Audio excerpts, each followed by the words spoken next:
September the 1st, 1939. German troops thrust deep into Poland to win a swift and absolute victory.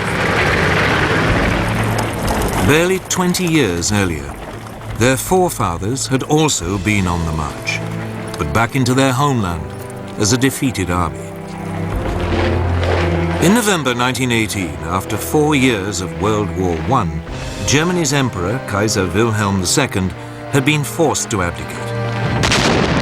His armies were being ground down by a remorseless offensive by British, French, and US troops. His people faced starvation. But already, a dangerous myth was taking root. The German generals and troops claimed that they hadn't been defeated in battle, but betrayed by their own cowardly politicians. Even so, at 11 in the morning on November the 11th, 1918, the 11th hour of the 11th day of the 11th month, World War I came to an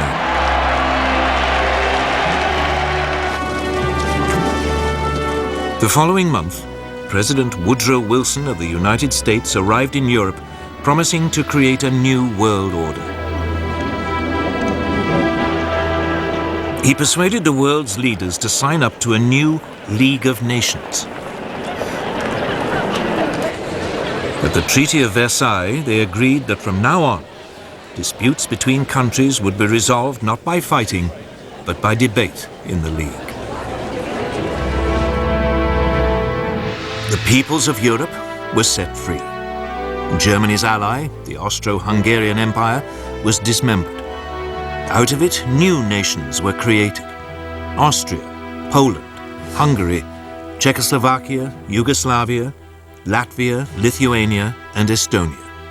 Germany itself was greatly reduced in size. But this process contained a time bomb. Not everyone celebrated the birth of countries like Czechoslovakia. Several of them contained substantial German minorities.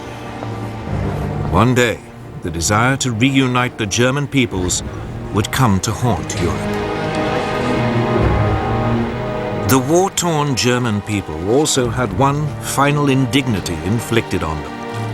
They were forced to pay a massive £6.6 billion in reparations to France and Britain, something they could ill afford. And when he returned to America, Wilson's new world order immediately fell apart. The US Congress decided it could not risk being sucked into another war in Europe. It refused to join his league, and the US withdrew into isolationism. Germany was now a very different nation. It was still Europe's biggest country, but its militaristic monarchy had gone. It had become a democracy. But its government, the so-called Weimar Republic, was soon struck by a series of hammer blows. Street battles erupted between extreme right-wing nationalists and communists trying to start a revolution. Then, in 1923, the country was devastated by hyperinflation, which reached hundreds of % a month. Ordinary people's savings were wiped out. This was fertile ground for a new breed of rabble-rousing right-wing politicians. Among them, Adolf Hitler. Hitler had been born in Austria. He had fought bravely as a soldier in World War I and been awarded the Iron Cross. On returning to Germany, he settled in Munich, and his fiery oratory soon enabled him to seize control of the small National Socialist or Nazi Party.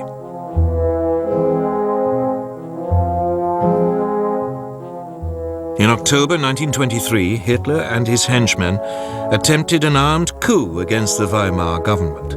It failed, and he was sentenced to 9 months. In prison, he wrote a book, Mein Kampf, My Struggle, in which he blamed Germany's ills on the Jews and demanded that it rebuild its strength and seek new territories in the East. On his release, he set about building the Nazis into a proper, disciplined political party. From now on, he would use the democratic system to achieve power. But for the next 5 years, Weimar Germany prospered. Support for extremist parties, left and right, dwindled. Then suddenly, Hitler's opportunity arrived.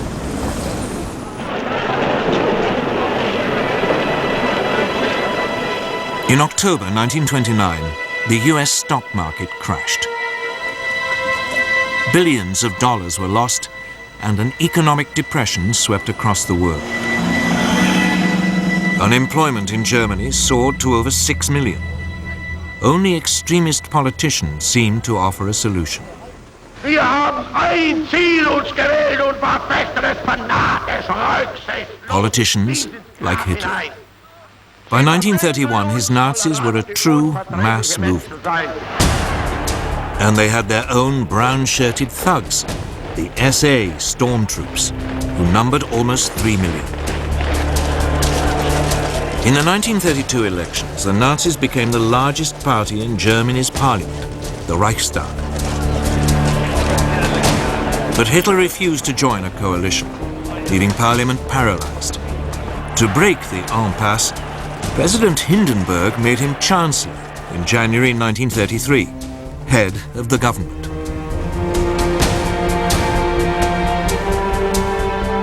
Within a month, the Reichstag burned down. Hitler accused the communists and demanded emergency powers. He then used them to ban all other political parties. In August 1934, President Hindenburg died. Hitler declared himself president. He was now absolute leader, the Führer of Germany.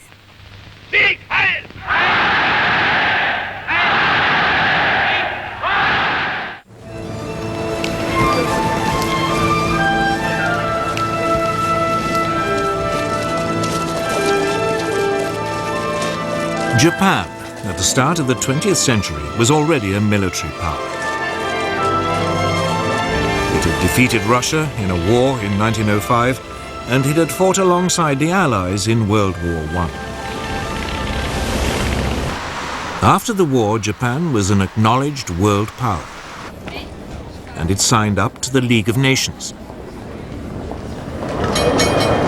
But politically, it was a mess of contradictions.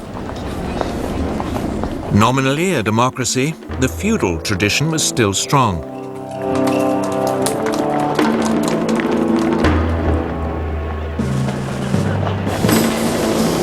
And the country faced major economic problems.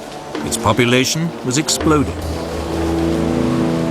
And it had no natural resources to fuel its rapidly expanding industries. Its leaders needed solutions, and they saw them in Chinese Manchuria. Manchuria was a land of rich grain fields, with plenty of coal and minerals. It was a perfect target. Japanese troops were already stationed there. Other possible targets were the colonies ruled by the European powers: Burma, Malaya, and Hong Kong, controlled by Britain; Indochina, ruled by France; and the Dutch East Indies. But at this stage, Japan had to be cautious. They didn't want to rouse the other great power in the Pacific, the United States. For all its anti-imperialist slogans, the US actually ran an unofficial empire in the Pacific.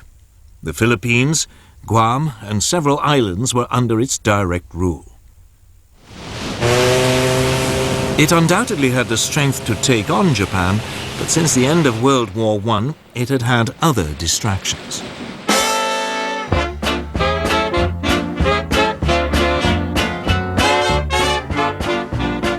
This was America's Jazz Age.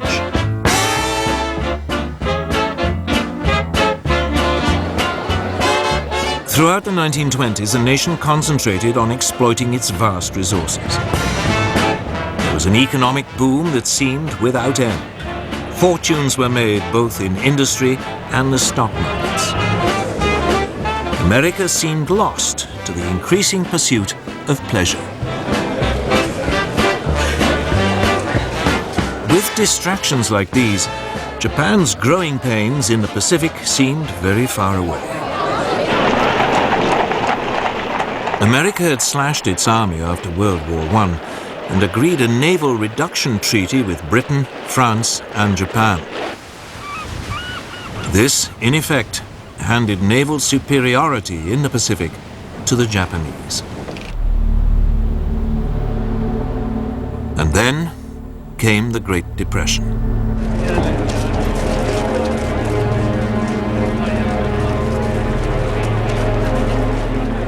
As the economic devastation spread, a quarter of the population lost their jobs. Tens of thousands were made homeless, living in shantytowns. Whereas before it had been distracted by pleasure, now America was distracted by pain. It was time for Japan to make her move.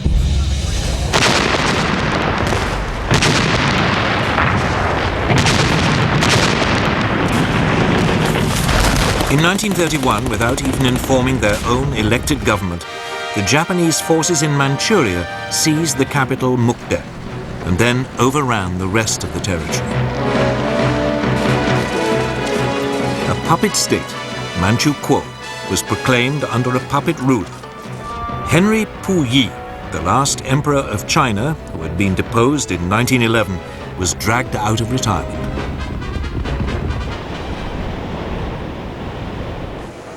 At its headquarters in Geneva, the League of Nations now faced its first great test. Japan was universally condemned. But her response was blunt. Japan, however, finds it impossible to accept the report adopted by the Assembly. The Japanese then just walked out, and the League suddenly realized there was nothing it could do about Manchuria.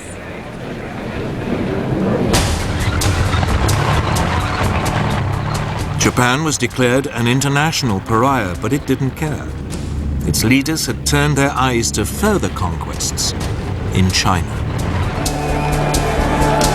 These were easy pickings. China was in a state of chaos. The government of Generalissimo Chiang Kai-shek was locked in conflict with the Chinese Communist Party under Mao Zedong. There was civil war.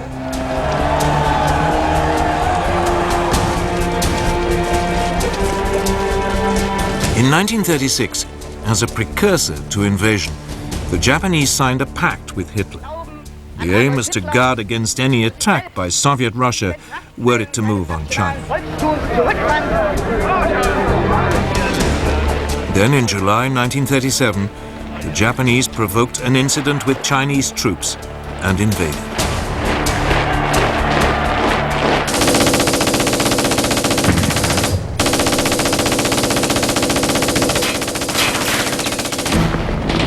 At first, the Chinese were taken by surprise. But they soon fought back fiercely, the communists even joining the Kuomintang in a united front. The Japanese responded with amphibious landings, and by the end of 1937 they had overrun much of northern China and the coast. There it is. It's the most wonderful time of the year. Happy Shark Week starts tonight on Discovery Channel. Science has taught us what goes up must come down. But what the law of gravity doesn't say is how bad it's gonna hurt. Destroyed in Seconds. Tomorrow night on Discovery Channel.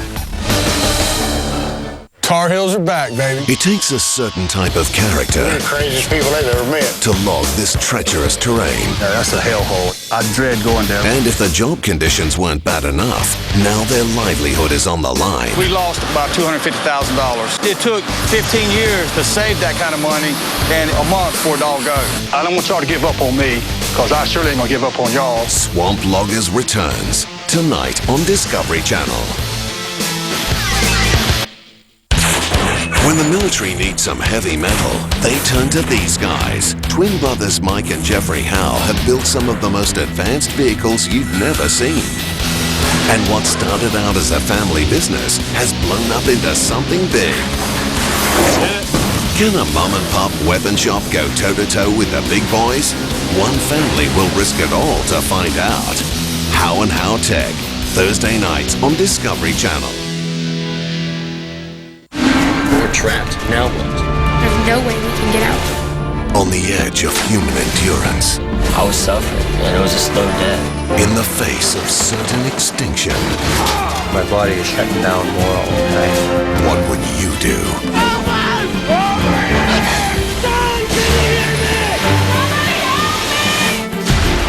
I Shouldn't Be Alive. Wednesday nights on Discovery Channel.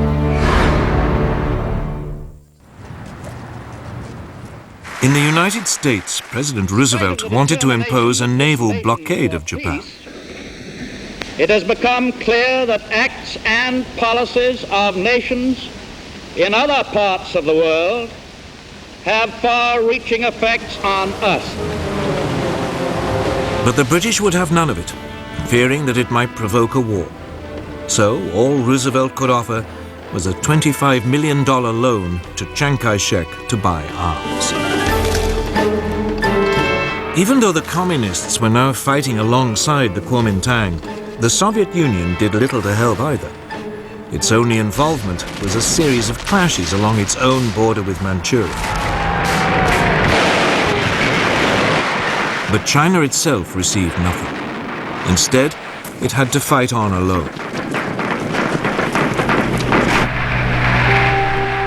During 1938, the Japanese overran Canton and pushed the Chinese forces deeper into the west of the country. All the rhetoric of the League of Nations, all those promises to stop international aggression had come to nothing.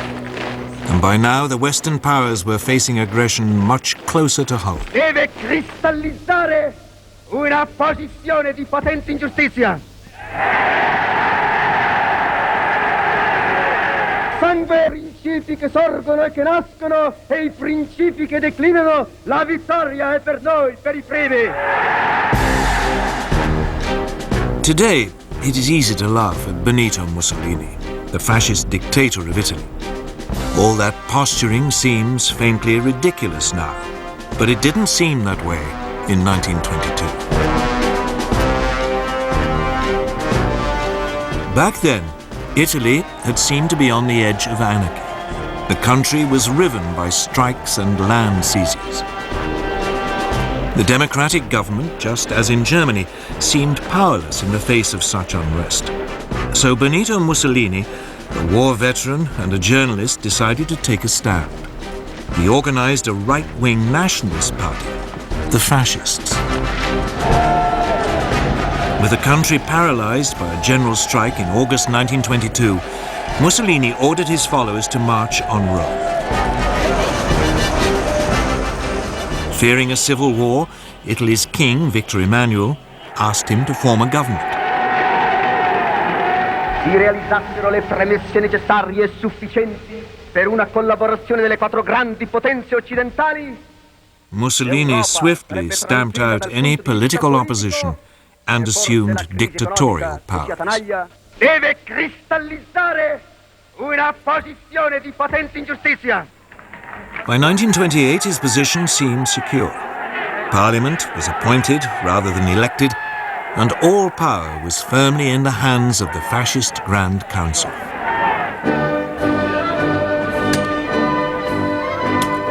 Like Hitler, Mussolini's first acts made him immensely popular.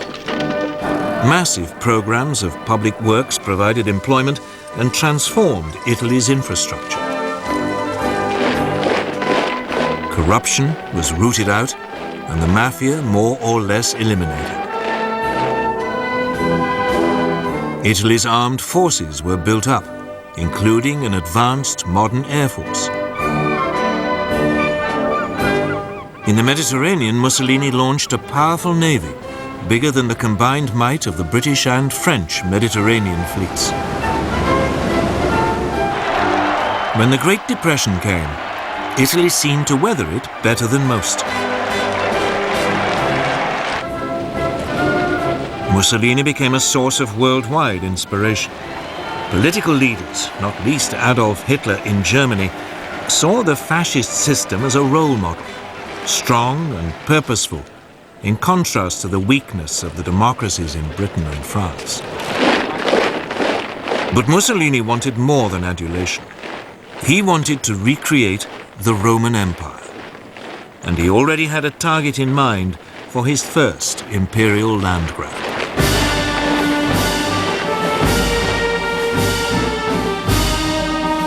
His target was Abyssinia, today's Ethiopia. Italy already had colonies on its borders in Eritrea and Italian Somaliland.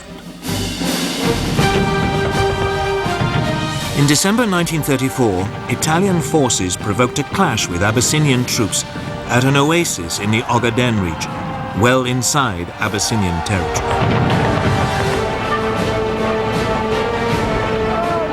Mussolini then sent reinforcements to Eritrea and Italian Somaliland, demanding that Abyssinia pay reparations. The Emperor of Abyssinia, Haile Selassie, appealed in person to the League of Nations. He called on it to live up to its ideals. Here was a small nation under threat from another member of the League. This was the supreme test. But the League did nothing. Britain's Foreign Minister, Anthony Eden, at least tried to broker a peace deal, but Mussolini would have none of it. In early October 1935, the Italian army invaded from Eritrea and Italian Somaliland. The Abyssinian forces stood little chance against a modern army equipped with artillery and tanks.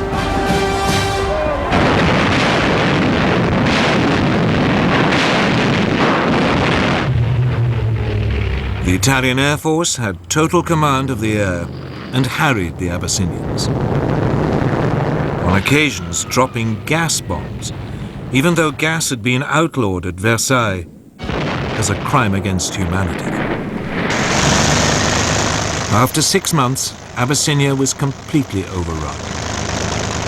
The Emperor Haile Selassie fled into exile in Britain. From its headquarters in Switzerland, the League of Nations wrung its hands. It did impose economic sanctions, but they had little effect. Mussolini's aggression had revealed two things. The League of Nations, that great hope for peace, was impotent. And both Europe's supposed major powers, the democracies Britain and France, no longer had the stomach for a fight. There's a new survival expert, Michael Hawke. He's chased adventures to the four corners of the world. That's going to be my spear. His wife, Ruth, Breakfast shouldn't do that. not so much. I hate snakes. They're taking their marriage to extremes, They're all wrong. Look what you're doing. giving new meaning to surviving a relationship. That's disgusting. Is it cooked? Yeah. Eat it. A new series, Man, Woman, Wild, premieres Tuesday, 12th of October on Discovery Channel. On the next episode of Deadliest Catch, I'm alive. Yeah, you are. the Harris clan find hope in Phil's progress, Right now, you're not running this ship, buddy. You're just a jackcan now. while the burdens of winter weigh down on the fleet. I hate driving straight at the ice. It's going to be about 15 below zero. So miserable. Tired of the boat life, period. The new season of Deadliest Catch continues tonight on Discovery Channel. You've seen them in action. Now here's your chance to get up close and personal with your favourite personality. From the 4th to the 24th of October, tune into TLC and catch a special password on the top left corner of your screen. Surf to the following website with the password and you could win a 4-day, 3-night trip to meet your chosen TLC personality. Watch and win this October for the experience of a lifetime on TLC. Violent. Watch out! Deadly. Unstoppable. I'd never seen the quantity of hail that large. Face the awesome power and destructive force of Mother Nature. 1 minute decided the outcome of my life. The school is taking a direct hit. In the tornado. I'm extremely lucky to be alive. Pretty much everything that can turn bad is possible. Rampage. Tomorrow night on Discovery Channel.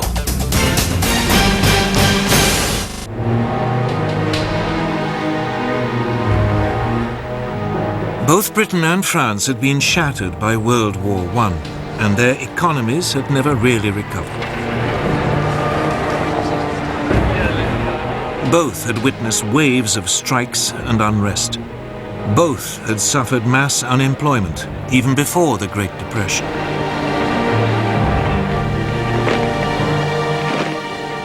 Both also faced the cost of controlling empires, now swollen by taking on Germany's former colonies and the Middle Eastern territories once run by the Turkish Ottoman Empire. And above all, both had been traumatized by the horrific casualties of World War I. A succession of British leaders, Lloyd George, Ramsay MacDonald, and above all Stanley Baldwin, all resolved to keep Britain out of future conflicts. Despite horrific casualties on the Western Front, Britain had ended World War I with a large and very effective conscript army. This was immediately run down to a small professional force designed to police its sprawling empire. And when the Great Depression struck, any ideas of modernizing the army were abandoned. It meant that Britain went into the run-up to war economically and militarily weak. French losses during World War I had been even worse than the British. Ever mistrustful of the Germans, a large conscript army was maintained. But throughout the 1920s, France's birth rate had declined. It became clear that there would be a manpower shortage by the mid to late 1930s. France realized it could never compete with Germany on the size of its army alone.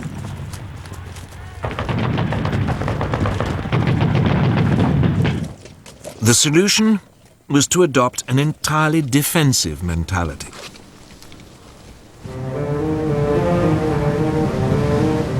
The Maginot Line, a series of fortifications, was begun in 1930 along the frontier with Germany and ran as far as the Belgian border. There, it theoretically linked up with fortifications planned by the Belgians. This new French military approach meant that France was only capable of waging a defensive war. It just did not have the ability to launch an attack on Italy, even if the British had had the troops to help. And of course, both countries knew that their navies in the Mediterranean were outnumbered by Mussolini's new fleet.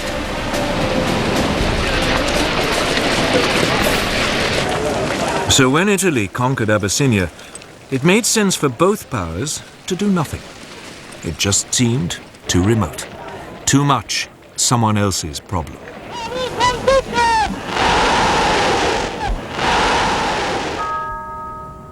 By now, they both had to deal with all the traumas of the Great Depression. That seemed so much more pressing. And above all, they were now faced with a military threat far closer to home. A resurgent and rearming Germany. And Germany's power, and that of Italy too, was soon about to be demonstrated in supporting the rise of another dictator in Spain.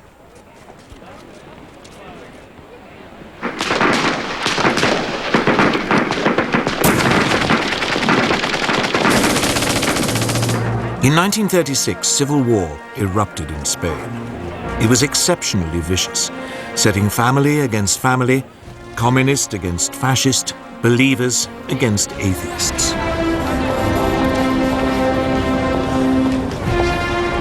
In 1931, a left-wing government had come to power determined to get rid of the centuries-old Spanish monarchy. The king was forced into exile and a republic was declared.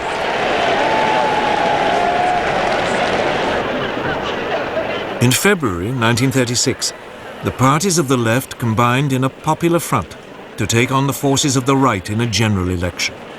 The Popular Front won narrowly. Even though its reform program was modest, the wave of strikes and land seizures led the right to fear that a communist takeover was inevitable.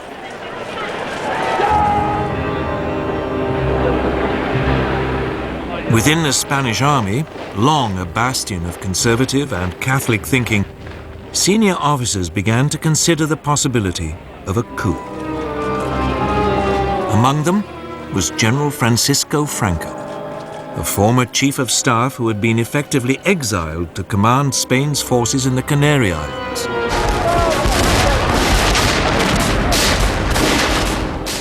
On July the 17th, 1936, the units of the army fighting guerrillas in Spain's colony in Morocco mutinied. The next day, Franco flew to join them, proclaiming a new nationalist movement which would save Spain from communism. Mainland garrisons now joined this revolt. The Popular Front responded by calling for volunteers to defend the republic. Battle lines had been drawn. At first, Franco faced problems. He and his army were in North Africa, and he had to get across the Straits of Gibraltar back to Spain. So he turned to the one person he thought might help: Adolf Hitler. Wait for it. Wait for it. There it is. It's the most wonderful time of the year. Shark Week is back. I'll give to you your reward for enduring the other 51 weeks of the year. So kick back, try to relax, and enjoy. You've earned it. Happy Shark Week starts tonight on Discovery Channel. Being the new guy can be tough. Believe me, I know. I'm the new guy every day. So it doesn't surprise me anymore when I'm kicked by a camel. You kicked me in a bad place. Dangled 800 feet in the air. Oh, God. Oh, I almost fell.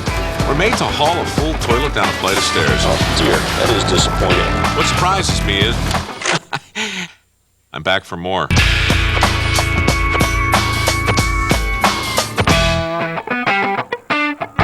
If you're just tuning in, it's not what it looks like. I am, like you, fascinated by the mysteries around me, by the strange forms of matter that pass through us all, by the parallel universes that live beside us, by the holes in time and space that beckon us to worlds beyond our wildest imaginings. I find the questions of these mysteries intriguing, and like you, I've got a lot of questions. Go through the wormhole with Morgan Freeman on Discovery Science. They're steam titans of our world, and when things go wrong within them, the consequences could be catastrophic. But with terrible events comes knowledge, the opportunity to improve, shape, and refine. They're not just built, they're built from disaster. Thursday nights on Discovery Channel.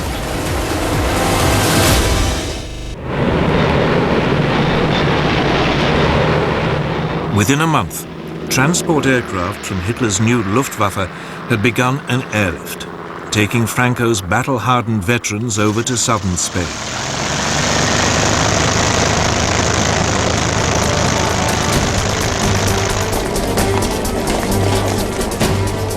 At this stage, the Republic still seemed to have the advantage.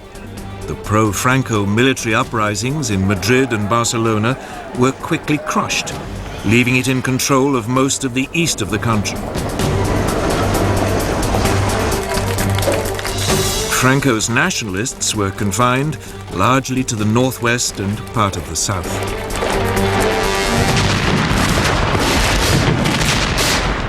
But the nationalist situation was transformed when Hitler and Mussolini started to pour in troops and weapons.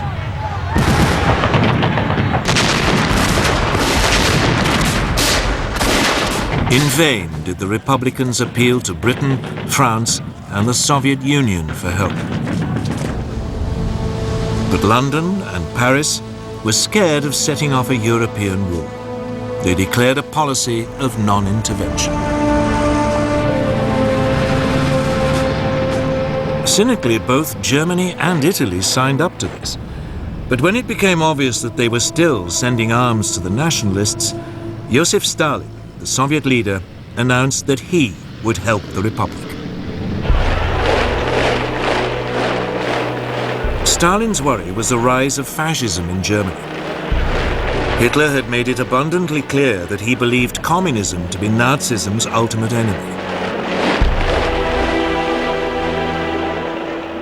Stalin saw the Spanish conflict as a way of keeping Germany and Italy occupied while building up the Soviet Union's military strength. About 700 military advisors were sent, along with tanks and fighter aircraft. It was something, but no match for the support Franco had received. In fact, the largest source of outside help for the Republic didn't come from a country at all, but from volunteers, the international brigades. About 30,000 left-wing Americans, British, French, and Germans signed up to fight in Spain. With their new fascist support, the nationalists were able to open two fronts, one advancing towards Barcelona from the north, the other led by Franco, pushing up towards Madrid from the south. By the end of 1936, Madrid was enveloped on three sides and virtually under siege. As the war dragged on, the fighting around Madrid became a symbol of the left's determination not to be crushed by a fascist dictatorship. But behind the scenes, the Republican alliance was falling apart. The communists and socialists wanted to concentrate on winning a military victory. But the more idealistic anarchists and syndicalists saw the war as an opportunity for a mass revolution by the workers. These disagreements burst out into the open in May 1937. Fighting broke out in Barcelona between the anarchists and communists. It was a fatal weakening of the Republican cause. By the end of 1938, the nationalists had penned their enemy into a small enclave around Barcelona, and another stretching eastward from Madrid to the coast.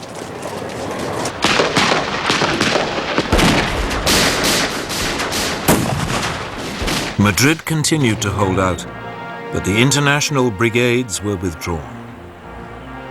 More and more nations began to recognize Franco's government as his forces closed in for the final assault on Madrid.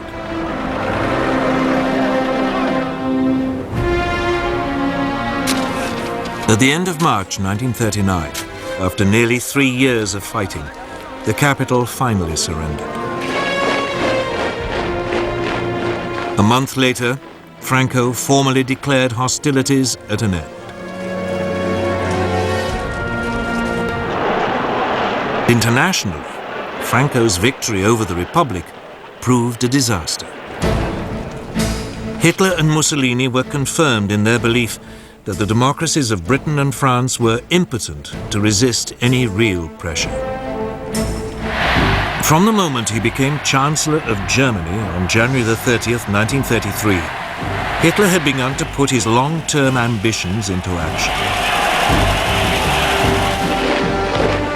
On February the 3rd, he told his top commanders that his ultimate aim was to conquer territory in the east and ruthlessly Germanize it. They were instructed to prepare for a massive expansion. Although Germany had been forbidden tanks, a secret treaty with the Soviet Union in 1923 had allowed the development of tank designs and experimentation with new mobile armoured tactics.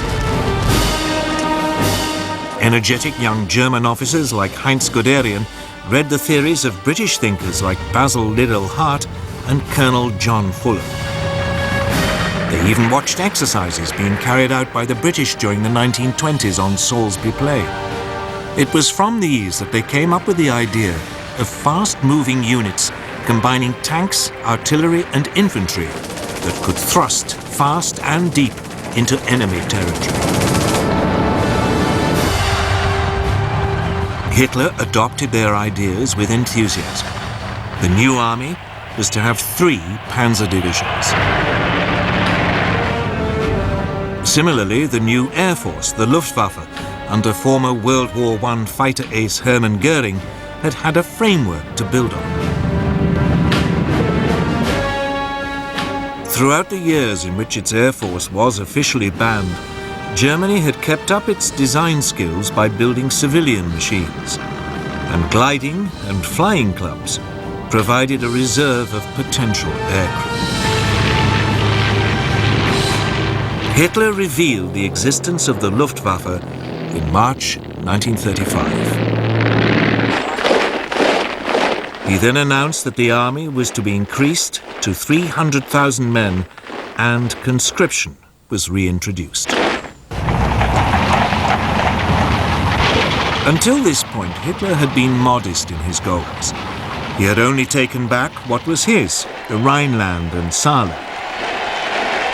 But now he had a grander target in mind, his homeland, Austria. In 1934, Austrian Nazis had attempted to seize power and unify the country with Germany. The Austrians, after all, spoke German, even if they had never been part of a German state. In February 1938, another Nazi plot was discovered. Austrian Chancellor Kurt von Schuschnigg protested to Hitler. Hitler responded by demanding that Austria stop mistreating the Austrian Nazis and unite with Germany. Die Jugend ist uns verschrieben und verfallen mit Leibeswert.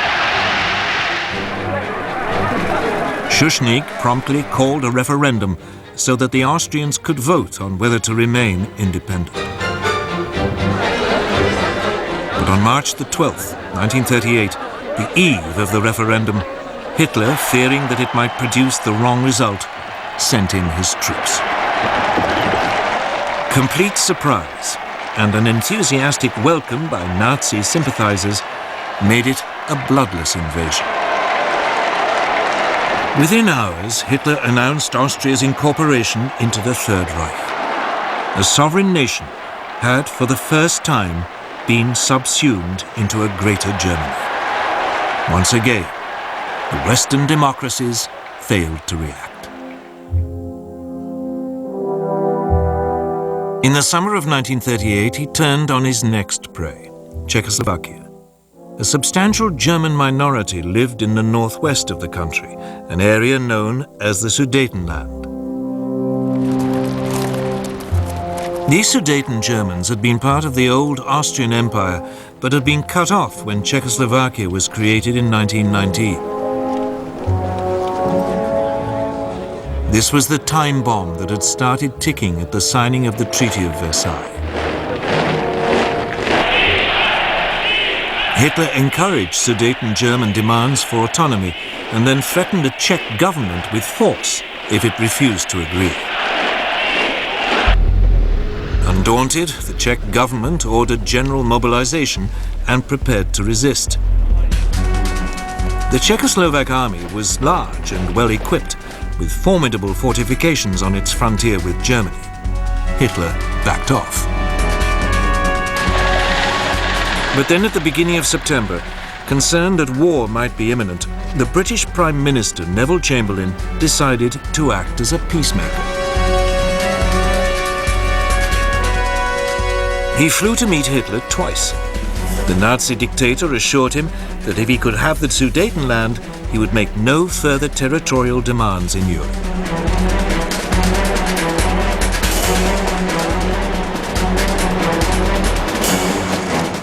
In Munich, on September the 29th, 1938, with Mussolini acting as mediator, France and Britain signed an agreement giving the Sudetenland to Germany in return for a formal declaration by Hitler that he had no more territorial ambitions.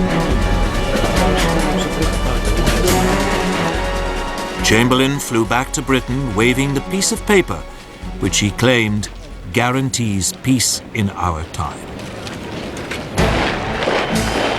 And so, on October the 1st, German troops occupied the Sudetenland and seized the Czech frontier fortifications. Hitler now began sizing up his next target, Poland. Eine große Nation muss dauernd zusehen, wie gegen Recht und vertragliche Bestimmungen Angehörige des Again, the nominal cause was a German minority marooned as a result of the Versailles Treaty. Hitler demanded the return of the port of Danzig to German control, so that East Prussia could be linked up with the rest of Germany. The Poles refused, and Hitler hesitated. He was not quite ready for all-out war, and he had unfinished business with Czechoslovakia.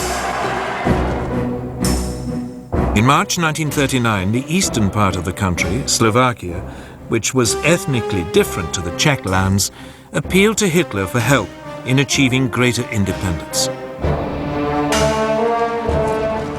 Hitler summoned the Czechoslovak Prime Minister Emil Hácha to Berlin and browbeat him into putting his country under German protection.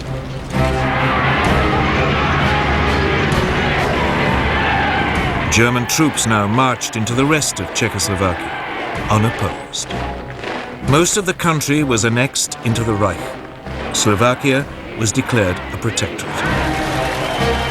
For the first time, Hitler had seized non-German-speaking territory. But again, there was only a feeble protest from Britain and France. At the end of March, he again repeated his demand that Poland give up Danzig. This time, France and Britain declared unequivocally that they would declare war if he attacked Poland. But by now, Hitler cared little whether they did or not. He was sure that they would be weak and indecisive opponents. In Russia, Stalin had also become increasingly concerned by Hitler's aggression. In April, Stalin proposed an alliance with Britain and France. But negotiations made little progress. And finally, Stalin despaired, deciding that there was another solution to the German threat. On August the 23rd, the Soviet Union and the Third Reich, who everyone had believed were sworn enemies, announced a non-aggression pact.